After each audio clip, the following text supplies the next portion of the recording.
शांताकारं भुजगशयनं पद्मनाभं सुरेशं विश्वाधारं गगनसदृशं मेघवर्णं शुभांगं लक्ष्मीकान्तं कमलनयनं योगिविरधानगम्यं वंदे विष्णुं भवभयहरं सर्वलोकैकनाथम। ओम विष्णवे नमः। जय श्री राधे कृष्ण। आप सभी का आपके अपने YouTube channel VK Mishra present में बहुत बहुत स्वागत है।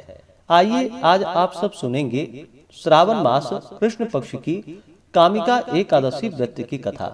श्रावण मास कृष्ण पक्ष में पड़ने वाली एकादशी को इसे कामिका एकादशी और कामदा एकादशी के नाम से जाना जाता है।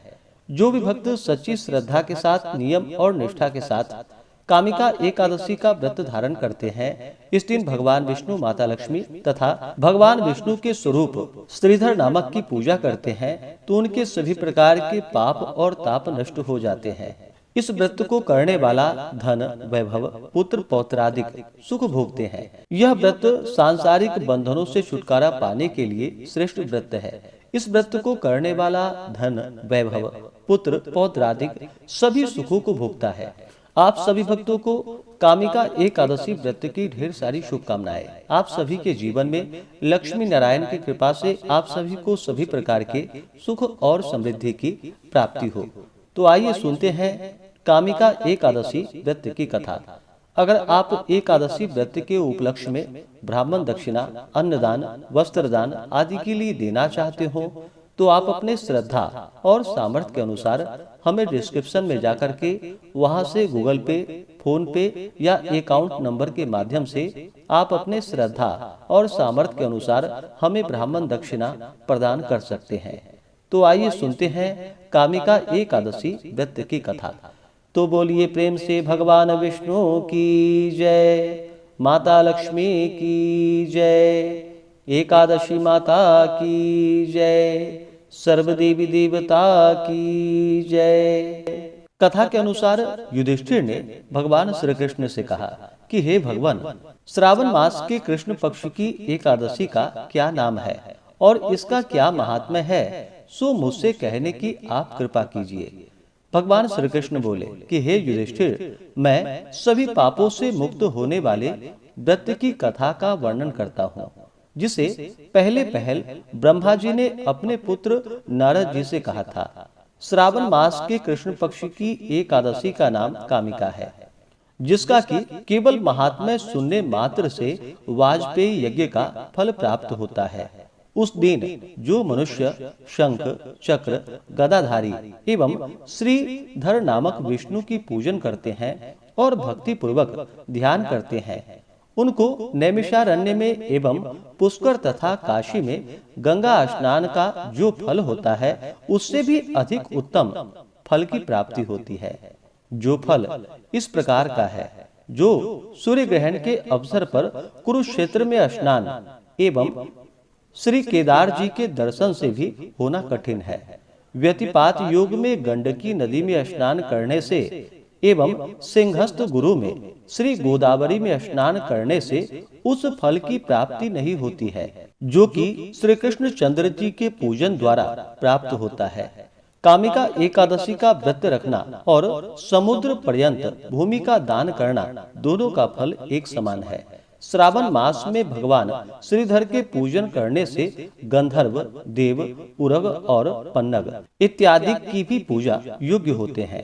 अस्तु जो पाप पंक में लिप्त एवं असार रूपी संसार में फंसे हुए हैं, इस प्रकार के मनुष्यों को स्वयं उद्धार के निमित्त कामदा एकादशी के दिन अनेकों प्रयत्न पूर्वक व्रत करके श्री भगवान का भक्ति पूर्वक पूजन करना चाहिए। इससे उत्तम पाप मुक्त होने का अन्य कोई व्रत नहीं है। अध्यात्म विद्या जिसको ज्ञात है, उसको जिस जिस फल की प्राप्ति होती है, उस फल की प्राप्ति मनुष्य को कामिका एकादशी का व्रत करके रात्रि में जागरण करने से होता है। कामिका एकादशी के व्रत का ही प्रभाव है जो योगियों ने मुक्ति प्राप्त की। अस्तु सच्चरित्र मनुष्यों को इस व्रत को करना नितांत ही आवश्यक है। एक बार के स्वर्ण दान से या उससे चतुर्गुण चांदी दान करने अथवा रत्न इत्यादि द्वारा पूजा से भगवान उस प्रकार संतुष्ट नहीं होते हैं जितना कि तुलसी पत्र के पूजन करने से संतुष्ट होते हैं। जिन मनुष्यों ने तुलसी की मंजरी द्वारा भगवान की पूजा की है वे अपने जन्म जन्मांतरों के घोर पापों को भी नष्ट कर डालते हैं। इस प्रकार की तुलसी देवी को शततः प्रणाम है, जिसके केवल दर्शन मात्र से एवं स्पर्श से ही समस्त पाप नष्ट होकर शरीर पवित्र हो जाता है। जो मनुष्य एकादशी के दिन भगवान को रात्रि में दीप दान करते हैं उसकी फल प्राप्ति को चित्रगुप्त भी नहीं समझ सकते। उस दिन जो मनुष्य रात्रि पर्यंत भगवान की प्रतिमा के सम्मुख दीप को जलाया करता है उसके पितर लोगों को अमृत प्राप्त होता है। घृत एवं तिल के तेल से दीपक जलाने वाले को कामिका के प्रभाव द्वारा स्वर्गलोक की प्राप्ति होती है। इसलिए इस प्रकार के पाप नाशिनी कामिका नामक एकादशी का व्रत हर मनुष्य को करना उचित है। उसके प्रभाव से अनेकों प्रकार की हत्याएं अर्थात ब्रह्म हत्या, भ्रूण हत्या आदि के जो महान पातक हैं वे शीघ्र छूट जाते हैं और विष्णु लोक की प्राप्ति होती है। कथा के अनुसार एक गांव में एक वीर क्षत्रिय रहता था। एक दिन किसी कारणवश उसकी ब्राह्मण से हाथापाई हो गई और ब्राह्मण की मृत्यु हो गई। अपने हाथों मरे गए ब्राह्मण की क्रिया उस क्षत्रिय ने करनी चाहिए, परंतु पंडितों ने उसे क्रिया में शामिल होने से मना कर दिया। ब्राह्मणों ने बताया कि तुम पर ब्रह्म हत्या का दोष है, पहले प्रायश्चित करो, इस पाप से मुक्त हो जाओ, तब हम तुम्हारे घर भोजन करेंगे। इस पर क्षत्रिय ने पूछा, इस पाप से मुक्त होने का क्या उपाय है? तब ब्राह्मणों ने बताया कि श्रावण मास के कृष्ण पक्ष की एकादशी को भक्ति भाव से भगवान श्रीधर का व्रत एवं पूजन कर ब्राह्मणों को भोजन करा के सदस्यणा के साथ आशीर्वाद प्राप्त करने से इस पाप से मुक्ति मिलेगी। पंडितों के बताए हुए तरीकों पर व्रत कराने वाली रात में भगवान श्रीधर ने क्षत्रिय को दर्शन देकर कहा कि तुम्हें ब्रह्म हत्या के पाप से मुक्ति मिल गई है। इस व्रत के करने से ब्रह्म हत्या आदि के सभी पाप नष्ट हो जाते हैं और इह लोक में सुख भोग का प्राणी अंत में विष्णु लोक को जाते हैं। इस कामिका एकादशी के महात्म्य के श्रवण व पठन से मनुष्य स्वर्ग लोक को प्राप्त करते हैं। तो बोलिए प्रेम से भगवान विष्णु की जय, माता लक्ष्मी की जय। श्रावण मास कृष्ण पक्ष की एकादशी तिथि प्रारंभ समय 20 जुलाई 2025 दिन रविवार दोपहर 12:14 और एकादशी तिथि की जो समाप्ति है वह 21 जुलाई 2025 दिन सोमवार सुबह 9:40 पे एकादशी तिथि की समाप्ति है। तो शुद्ध रूप से सूर्योदय व्यापनी के अनुसार द्वादशी युक्त एकादशी का व्रत जो कि 21 जुलाई को सोमवार के दिन एकादशी का व्रत धारण करेंगे। इस बार श्रावण के महीने में एकादशी के दिन सोमवार का दिन पड़ रहा है तो यह और भी उत्तम है, क्योंकि इस दिन सावन सोमवार का व्रत भी किया जाएगा और एकादशी का व्रत भी धारण किया जाएगा। तो इस दिन भगवान शिव तथा भगवान विष्णु का पूजन करे तो यह बड़ा ही उत्तम फलदायी होगा। इस व्रत का पारण 22 जुलाई को किया जाएगा। पारण के लिए कहा गया है पारण द्वादशी में ही करनी चाहिए, हरिवासर समाप्त होने के बाद करना चाहिए। द्वादशी तिथि का पहला चौथाई हिस्सा हरिवासर का होता है। द्वादशी तिथि की समाप्ति जो कि 22 जुलाई को सुबह 7:06 पे द्वादशी तिथि की समाप्ति है। तो व्रत का पारण सभी भक्तजन 22 जुलाई को सुबह 5:21 से सुबह 7:05 तक व्रत का पारण संपन्न कर लेंगे। इस व्रत का पारण दुर्वा दलेन पारणम, दुर्वा दल से व्रत का पारण है।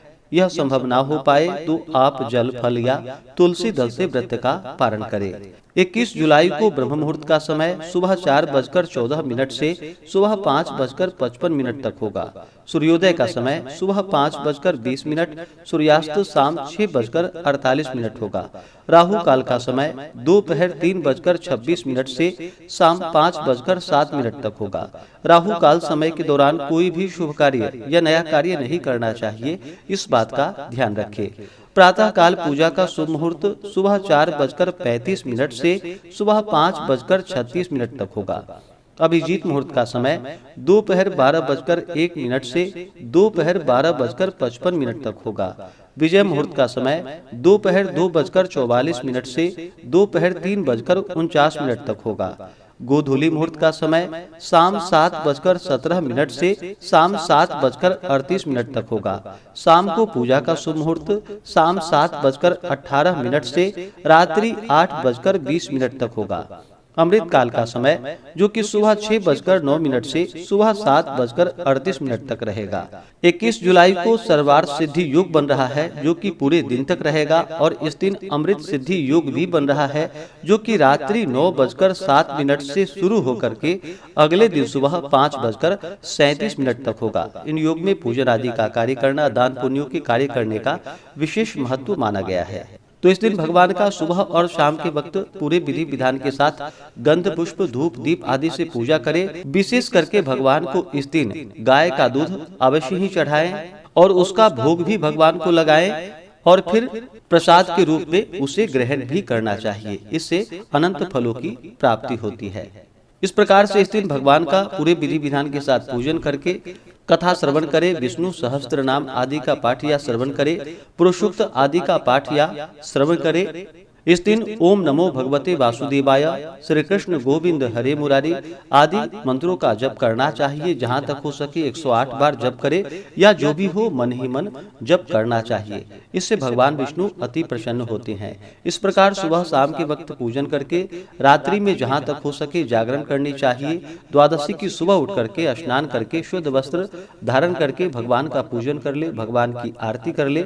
इसके बाद ब्राह्मणों को भोजन करवाए। उन्हें भोजन कराने का समय ना मिल पाए तो उनके निमित्त अन्न वस्त्र जो भी आपसे बन सके दक्षिणा द्रव्य आदि रख करके ब्राह्मणों को दान दक्षिणा दे करके उसके बाद फिर आप व्रत का पारण जो कि समय के अनुसार कर ले तो यह अनंत फलदायी होता है। व्रत के दौरान जो कि शुद्ध और सात्विकता का पालन करना चाहिए, ब्रह्मचर्य का पालन करना चाहिए। व्रत के दौरान किसी के ऊपर क्रोध नहीं करनी चाहिए। अपने मन में किसी के प्रति ईर्षा या द्वेष का भाव नहीं लाना चाहिए। ब्रह्मचर्य का पालन करना चाहिए।